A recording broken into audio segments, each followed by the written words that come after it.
दस अवतार डाई के चीनो, ब्रह्मा विष्णु महेशा तीनों। कहते भाई 10 अवतार जो हिंदुओं में हुए वो इन्हीं के, इन्हीं निरंजन भगवान के जो सबसे यानी सतपुरुष के छोटे पुत्र 16 में से सबसे छोटे हैं। इनको 3 लोक का मतलब ये कि राजा बना दिया और तपस्या से जीवों को गिनती के ले लिया। यहाँ तो कोई गिनती नहीं है, लेकिन वहां से गिनती की मिली है। सूरतें गिनती की यहाँ मिली है, लेकिन यहाँ कोई गिन नहीं सकता। 10 अवतार इन्हीं के, इसके आगे नहीं है। राम भी यही के, कृष्ण भी यही के, ये सब जितने अवतार आप गिनते हो वो सब इन्हीं के हैं। इन्हीं के मंडल एक सूरत आई, वही अवतार कहलाती है। वहां से एक सूरत को भेज दिया कि जाओ तुम मित्रों में जा करके ये काम करो। उन्होंने यहाँ करके काम कराया उन्हीं के। तो जब जब मतलब ये है कि रास्ता नष्ट हो जाता है मानवता का, कर्म धर्म का, पापाचार फैल जाता है, तब ऐसे भेज दिया जाता है कि जाओ ये काम करो, और काम करने के बाद पता ही नहीं चलता कहाँ चले गए। संत सबका भेज जाते हैं, उनको सब मालूम कि वो तो जाते हैं। वो तो छोटे के पास भी जाएंगे, इसके ऊपर बड़ा है उसके पास, और बड़े से बड़े के पास भी जाएंगे और ऊपर भी जाएंगे। वो सबको देखते हैं, वो सबसे मिलते हैं और सबकी रचना को देखते हैं। अब उसी रामायण में तुलसीदास ने लिखा है कि जब राम का मैंने दर्शन किया और मोह विलोक राम मुस्काई, तो तुरंत में उनके मुख में उस पार चला गया। उस पार चौक में खड़ा हो गया तो देखता हूँ अन्न नजर आया, ये सब अन्न की रचना है, सर्व वैकुंठ की ये रचना दिखाई दे, मित्रों की भी दिखाई दे रही। और ऊपर देखता हूँ तो कहते बहुत ब्रह्मांड दिखाई देते हैं, भांत भांत की रचना, अति विचित्र, कहा लोक अनेका और रचना हमें सही। उसी रामायण में लिखा, लेकिन वो कोई मिलत चाहिए। अब उनको तो संत मिल गए, तो आपने तो कुछ समझा नहीं कि कौन मिला कौन नहीं मिला, आप तो जानते नहीं। उन्होंने तो कहीं भी नहीं कहा, उन्हें सिवाय गुरु के और दूसरी कोई बात नहीं की। तो गुरु मिले उन्होंने बताया। अगर गुरु न मिलते तो रास्ता उनको कौन देता? बोलो। जिन्होंने भाका वेद विचारा, जग में फैला काल पसारा। बस कहते हैं कि भाई उन्होंने तपस्या की, और मतलब ये है कि उन्होंने वेद लिखे और फिर उन्होंने उसका पसारा सबको सुना करके और सबको कर्म कांड का संदेशा दे करके दे दिया, अधिकार दे दिया, आप जो चाहो सो करो। अब उसी का हिसाब लेते देते रहते, बस यही है उनका काम। अब ये है उन्होंने मुंडन किया, लेकिन वो तो चुपचाप अलग बैठ गए। अगर ब्रह्मा विष्णु महादेव को ये मालूम हो जाए कि ईश्वर वहाँ बैठे हुए, निरंजन भगवान वहाँ पर बैठे, तो ये सब छोड़ देंगे काम तुरंत। लेकिन आद्या माँ शक्ति जो बीच में इनकी अर्धांगिनी बैठी है, वो इनसे मिलने नहीं देगी। उसको पूरा अधिकार, क्योंकि उसी से तो पैदा हुए, वो बीच में बैठी है और इनको देखती रहती है। इसीलिए जब ये तपस्या करने गए तो आद्या महाशक्ति माता ने पूछा इनसे तीनों से कि उसी के तो है ये पुत्र, कि भाई तुमने देखा, तुमने पिता को देखा? तो ब्रह्मा ने कहा हमने देखा। विष्णु ने शिव से पूछा तुमने देखा? क्या हमने नहीं देखा। तब उसने देखा कि ये झूठ बोल गया, तो उसने कहा कि तुम बड़े झूठा हो, तुम बड़े लबार हो। उससे कहा ब्रह्मा से कि तुम बड़े झूठे बड़े लबार हो, और तुम्हारी जगत में कोई पूजा नहीं होगी, कोई पूजा नहीं करेगा। इंद्रों की पूजा ये सच बोले और तुम झूठ बोले, सब कुर्मा तुम्हारा झूठा होगा। साफ साफ कहा, इसको श्राप दे दिया उनको दोनों को। तो जगत में दो की पूजा होती है कि नहीं होती, लेकिन तीनों के काम एक ही है, उत्पत्ति और पालन प्रलय। काम मतलब एक ही है, एक ही पद है, काम अलग अलग। ये तीनों अपना अपना काम करते, उनकी पूजा नहीं होती, उनकी पूजा होती। तो झूठ बोलने पर हमने देखा, इन्होंने किसी ने नहीं देखा। जो इनके निरंजन भगवान पिता है उनको इन्होंने नहीं देखा, तो बताओ वो क्या बताएंगे कि वहां पर है? जब इनको खुद नहीं, तभी तो कहते हैं ना ये थी और कुछ है हमको नहीं मालूम, और है जरूर कुछ। ये उन्होंने उसमें लिख दिया, तो यही पढ़ते रहिए और बात किसी की मत मानिए, इसी में फंसे रह जाइए। पहले ये बाहर की पूजा नहीं थी, साधना तो अंदर की थी पहले, लेकिन धीरे धीरे बाहर लोगों ने उतार दिया। अब बाहर लोग फंस गए, बाहर जाल में, रास्ता छूट गया। बोलो। पूजा पत्री ने मयाचारा, देवन पूजा विधि समारा। बस कहते हैं पूजा पत्री ये रत्न होना पीना, ये फूल चढ़ाना, ये सब देवताओं की पुस्तकल सूरत बना करके और मतलब उसको पूजो भाई, ये पूजा, इसमें मतलब ये फंस गए। गोस्वामी जी महाराज कहते हैं इसमें फंस गए। अब वो कहते हैं कि भाई सीधे चलो घर, रास्ता तो तुम्हारे पास है, सीधे चले चलो। तो कहते बात तो ठीक कहता है, बात तो ये साधु ठीक कहता है, ये है छोकरा, उस समय कहते हैं लड़का है, बात तो ठीक कहता है, लेकिन जो सामने उसको नहीं मानता, गंगा जमुना को नहीं मानता, ये तीरथ व्रत को नहीं मानता। बात कहता है कि है, वो तो कहता है अरे भाई ये सामने उसको माने, तब तो हम समझे नहीं नास्तिक है। तो उनको गोस्वामी जी को काशी के विद्वानों ने कहा ये नास्तिक है, नास्तिक नास्तिक, ऐसा डंडोरा पीटा था। बुरा युद्ध हुआ है, कोई मामूली बात है। महात्मा मतलब ये है कि जवाब देते हैं तो सच जवाब देते हैं, लेकिन युद्ध करती है अनजान जनता युद्ध करती है, लड़ाई करती है। बोलो। संजम और उपवास बतावा, दामे सकल जीव। बस कहते हैं कि बाहर हमने संयम अंजम जो जिसको आया वो अपना बता दिया, सब जीव इसी में सब में फंस गए। ये जो अंदर का रास्ता था, व्यास जी ने जब देखा कि ये बाहर मुख हो गए और अंतर्मुख इनका रास्ता बंद हो गया, तो उन्होंने ये बताने के लिए कि भाई अंदर चले जाएं, तो उन्होंने बड़ी बड़ी आदर्श पुरुषों की मूर्तियों की स्थापना जंगल में की, किसी कमरे शहर में नहीं, और कि जाओ वहाँ गांव से बाहर और जा करके ऐसे बैठ जाना, ऐसे, और अपनी आंखों को उनकी आंखों को मिलाना और एक टक होकर के देखते रहना, तो दृष्टि से दृष्टि हिले नहीं, उनकी आंखों पर अपनी दृष्टि ठहरी रहे, और रोके ना, बस वही आंख बंद कर लेना तो अंदर की आंख खुल जाएगी, अंदर की तीसरी आंख खुल जाएगी। इस अभ्यास के लिए, अंदर जाने के लिए व्यास जी ने ये मुकर्रर किया था, ये पूजा इस प्रकार की पूजा थी। फूल और नहीं चढ़ाते थे, वो जंगल में रख दिया और खोजते बैठ के करते, 1 घंटा 2 घंटा लोग करते थे, फिर आँख बंद कर लिया तो आँख खुल गई तो अंदर चल देते थे, इतनी साधना थी। अब वो भी आपने छोड़ दिया, वो सब बाहर लौटे, अब पुष्प चढ़ाना, ये करना, ये करना, वैसे में लगे।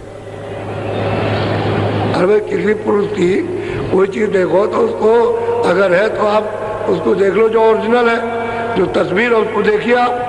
अब वो तो है नहीं, किसी और की उतार दिया आपने और कहा यही कृष्ण और यही राम है और यही महात्मा और यही है, नहीं, इससे नहीं, वो तो सिर्फ एक याद होती है, लेकिन जाना तो आपको अंदर है, रास्ता तो आपके पास से गया, उधर नहीं जाओगे तो इधर भटक जाओ और कर्मों को सब सजा मिलेगी, बचने वाला वहाँ से कोई नहीं, तलाशी सब की होगी, चाहे कोई भी। अभी मतलब ये है कि बादशाह है उसकी तलाशी होगी, गरीब है उसकी तलाशी होगी, मुल्ला है उसकी तलाशी होगी, हम है तो हमारी तलाशी, सबकी तलाशी होगी कि क्या तुम्हारे पास है, वो दिखाओ कितना पाप कितना पाप, वो सब जारा लेगा। और जब जारे में कुछ नहीं निकलेगा तो कहेगा चले जाओ, तब कहेगा जाओ। तो महात्मा का तो टिकट होता है और उसके बाद तो कुछ छोड़ते नहीं है। अगर पाप और पुण्य छोड़ दे तो जा ही नहीं सकता। तो मतलब ये जब वो साफ कर दिया और टिकट दे दिया तो धीरे से कहने तलाशी ले ली, ये टिकट है, अच्छा जाओ, ये टिकट दिखा दिया, तो नाम का टिकट दिखा दिया, वो देख लेगा तो बस कुछ नहीं, कि है में कुछ है ही नहीं कुछ। फिर उसने देखा जो खाते में लिखते हैं तो खाता ही नहीं, जो कागज लगा हुआ सफेद है, उस पर कोई भी किसी तरह का लिखा नहीं है, और वहाँ कागज सबका लिखा हुआ, पूरा का पूरा चार्ट नक्शा बनता है। 50 बरस का, 30 बरस का, 20 बरस का, 40 बरस का, सब नक्शा बनता जाता है पूरा। वो रख देते हैं आप, किसको मार रहे हो, किसको काट रहे हो, किसको धोखा दे रहे हो, चोरी कर रहे हो, क्या कर रहे हो, जो अच्छा पुण्य कर रहे हो, ये सब उसमें। अब कैसे बचेंगे आप? बहुत अल्लाह लिखा पड़ी तो क्या कि नहीं, मतलब ये हमारा नहीं है, ऐसे कैसे हो जाएगा? बोलो बोलो। ये निर्वाण काम सकीना मोक्तिरा का वेदन दी। हम कहते हैं भाई ये तो निर्माण पद था, उन्होंने इन सबको पैदा कर दिया और पैदा करके ये बनवा कर जाल बिछा दिया और मुक्ति का जो रास्ता था छूट। मुक्ति तो बहुत आगे, मुक्ति का तो रास्ता न स्वर्ग में है न वैकुंठ में, न ईश्वर के लोक में न ब्रह्म के लोक। मुक्ति तो बहुत दूर है। वो तो मुक्ति का जो रास्ता आगे जाने का था वो तो बंद कर दिया। अब आग सबकी बंद हो गया, जानना ही बंद हो गया कि हमको क्या करना है। कुछ नहीं, चले गए वहां नहाया है। वहां एक महात्मा जी बैठे थे, दो आदमियों में झगड़ा होने लगा।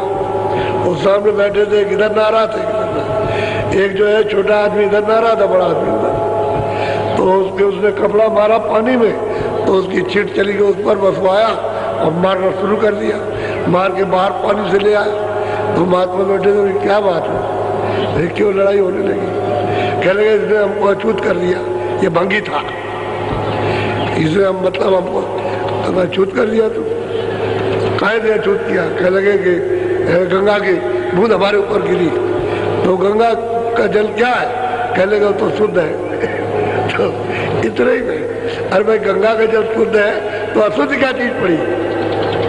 क्या चीज पड़ी? ये तुम्हारे ऊपर गिर पड़ा, कहिए नहीं, गंगा की बूंद गिरी तो शुद्ध है, वह शुद्ध का। जब उसको ख्याल आया ब्राह्मण को, तो वक्त में उनके पैर पकड़ लिए कि मैं तो भूला हुआ था, मुझे तो अब वो तुम्हारी तो मैं इसको बहुत मारता और जान से मार देता। अरे मैं गंगा की इसको भी बूंद पड़ी और तुमको भी पड़ी, तुमको भी पवित्र कर दिया, इसको भी पवित्र कर दिया। राग भाई गंगा में स्नान करने से पवित्र हो जाओगे, तो तुम्हारे ऊपर गंगा की बूंद पड़ी, लड़ाई झगड़ा किस बात का? तो चरण पकड़ के माफी मांग। ये झगड़ा है, न जानने का झगड़ा, और जान लिया जाए तो कोई झगड़ा नहीं। अब ये झगड़ालू गए, सब झगड़ा करने वाले, ये गए वही के वही रह गए। जितने पंडित गए और जितने और मत के गए, मुसलमान गए, मुल्ला गए, उसी जगह पर उनसे प्रश्न किया और बस वही के वही रह गए, फिर दिया झगड़ा किस बात का? हकीकत का कोई झगड़ा नहीं, सत्यता का क्या झगड़ा होता? सत्य तो सत्य है, झगड़ा तो झूठा है। जब झूठी चीज पहन लोगे, पकड़ लोगे झूठी चीज, समझ लो झगड़ा उसी का होगा। सच्ची चीज का झगड़ा होता है, सच्ची चीज का कोई बंटवारा नहीं। सच्ची चीज में तो प्रेम है, शक्ति है, ज्ञान है, विवेक है, और इसमें अज्ञान है। सब वो दे रहा, बंटवारा कर रहा, बाप अपने लड़कों को वो कह रहे इसको ज्यादा दे दिया, हमको नहीं मानता। अरे भाई मैंने खेती बराबर बांटी, जो गड़ा हुआ था दफ्तर के सामने खोल करके सबको बराबर दे दिया। मैंने क्या, मैंने तो बच्चा समझ के सबको बराबर दिया। कह लगे नहीं नहीं नहीं, तो उसको ज्यादा चाहिए, तो शंका करता। ये शंकालु देश है, शंका का कपड़ा पहन लिया घर से लेकर के बाहर तक, तो क्या आपको ज्ञान होगा? सत्य कैसे पहचानोगे? इसमें फंस गया। बोलो। शास्त्र की न पुराना धर्म चलाई जीव जाना। बस कहते भाई शास्त्रों ने तो बाहर से जो कुछ भी लिखा पड़ा बाहर कर दिया, और बस उन्होंने कहा ये है, शास्त्र ये कहा, बस यही कर्म करने लगे और जीवों को सबको कहते उलझा दिया। सब जी फंस गए। अब गोस्वामी जी महाराज उनको उपदेश कर रहे, सब फंस गए। अब बताओ, तुमको इतने दिन हो गए साथ पढ़ते, तुम्हारी आंख नहीं बनी, आंख तुम्हारी साफ नहीं हुई, तुम्हारे पास तो आंख है, ज्ञान आंख है। अब वो चरणों में गिर पड़े और कहते अब दया की, कृपा कीजिए, अब नहीं छोड़ रहे हो, अब जी रह जाएंगे, अब वही पढ़ेंगे, वही सेवा करेंगे और वही रोज आएंगे। बड़े धनाट, बहुत पैसे बांधे, किसी चीज की बाहर से कोई कमी नहीं, लेकिन अब क्या करें बेचारे, करें तो क्या करें? अब वही चरण वही पड़े उसी जगह पर। सेवा करते, ये करते, सत्संग सुनते, तो जब देख लिया कि पक गए तो गोस्वामी जी ने बता दिया कि चलो ये रास्ता है। वो चलने लगे। अब ये कहेंगे सब झूठा, अब ये बोलेंगे उसको प्राप्त करने के बाद कहेंगे सब झूठा, ये जितना भी हमारा जो है, हमारे ग्रंथ सब झूठे और ये सब झूठे, ये सब धोखा, यही कहेंगे। यही विद्वान पंडित काशी के चिल्लाएंगे कि ये शास्त्र वगैरह सब झूठे, इसमें किसी को कुछ मिलने वाला नहीं है। जब सत्य मिल जाएगा, असत्य गिर जाएगा तो झूठा हो जाएगा। तो सत्य मिल जाना चाहिए, सत्य चीज है। तो मालिक है जिसने सबको बनाया, तुमको भी उसी ने बनाया, तुमको भेजा, इनको भी उसने भेजा, जितने में सबको उसने भेजा। जमीन आसमान सब वहीं से आया, उसको अलग किया गया, सारी चीज उसी से आई है और वो अब भी वैसे ही है। उसके यहाँ क्या, उसके यहाँ तो समुद्र अलग कर दो, कुछ नहीं है, वो तो अथाह है, अर्वचनीय, कोई उसको कह नहीं सकता, इतना लंबा चौड़ा। अगर खरबों का हो, शंखों का हो, महाशंखों का हो, उसका कोई वारा पार, इतना लंबा चौड़ा। अरे भाई जीवात्माओं की जमीन है नहीं है, ये जमीन तो इनकी ऊपर है, रहने का स्थान तो इनका देश तो ऊपर है, ये तो नीचे मलबूत की जमीन है, पर्दे की जमीन है, मतलब इस गंदगी की ये जमीन, ये जीवात्मा। इसलिए जीवात्माओं का, इन सुरतों का जमीन से, इस मिट्टी से मेल नहीं हो सकता।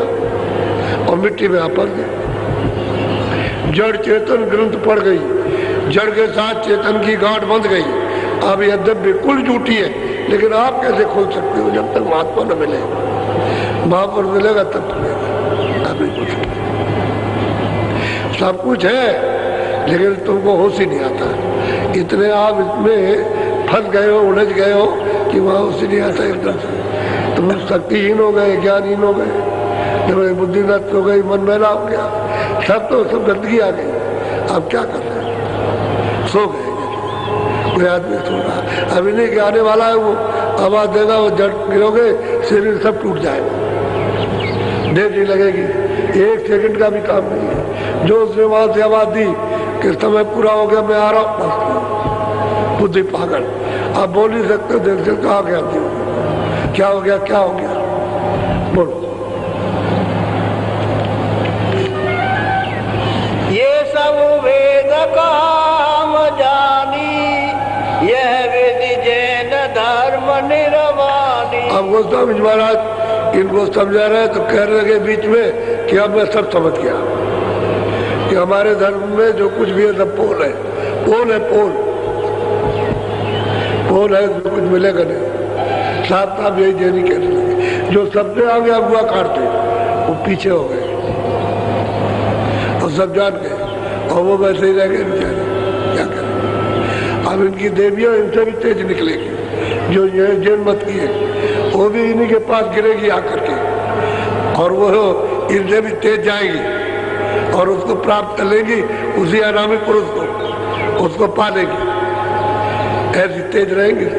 लेकिन वो कैसे, वो तो आपको जानना पड़ेगा कि भाई ये किस तरह से ये बनेगा, ये मेरा ये ढांचा जिसमें गंदगी जमा है कैसे शुद्ध होगा, ये तो आपको जानना ही पड़ेगा। शुद्धि कर लो तो देर क्या लगे, कुछ नहीं लगती। ये गंदा है, पहला हो गया है पहाड़ों की तरह से कड़ा, ये पहाड़ तो टूट भी जाएंगे, टूटता भी नहीं है, ऐसा बोझा लदा हुआ है जीवों के ऊपर। तो बोझे को कैसे टालोगे? कोई आएगा उसमें लगाएगा तो वही पत्थर जब गलेगा तब फिर मतलब है धुआं बनेगा, तो स्टीम जब लगेगी तभी तो धुआं बनेगा, तभी तो पत्थर गलेगा। तो वो स्टीम जानते ही नहीं कैसे तैयार की जाए, तो महात्माओं के पास जाओ, वो तैयार होगी, वहां से बनेगा, तब ये साफ होगा, धुआं की तरह उड़ जाए। जैसे ये धुआं है ऐसे उड़ जाएगा, बिल्कुल हवा आएगी तो ऐसे उड़ जाता है, तो सामने आँख खुलती है तब दिखाई देता है कि देव सृष्टि क्या है, कैसे लोग वहाँ रहते हैं, कैसा कैसा आनंद वहाँ देव सृष्टि स्वर्ग की बैकुंठ यही से बैठ के दिखाई देती है। अरे भाई तुम दरवाजे पे बैठे हो, इधर भी दरवाजा उधर भी दरवाजा, उधर नहीं जा रहे इधर चले जा रहे, तो दरवाजा किसी से पूछना पड़ेगा कि उधर घुसने का कौन सा दरवाजा है, उधर भी बंद कर दिया, इधर भी बंद है, तो दरवाजा तो चाहिए जानने के लिए, तो कोई मिल जाए जानकार।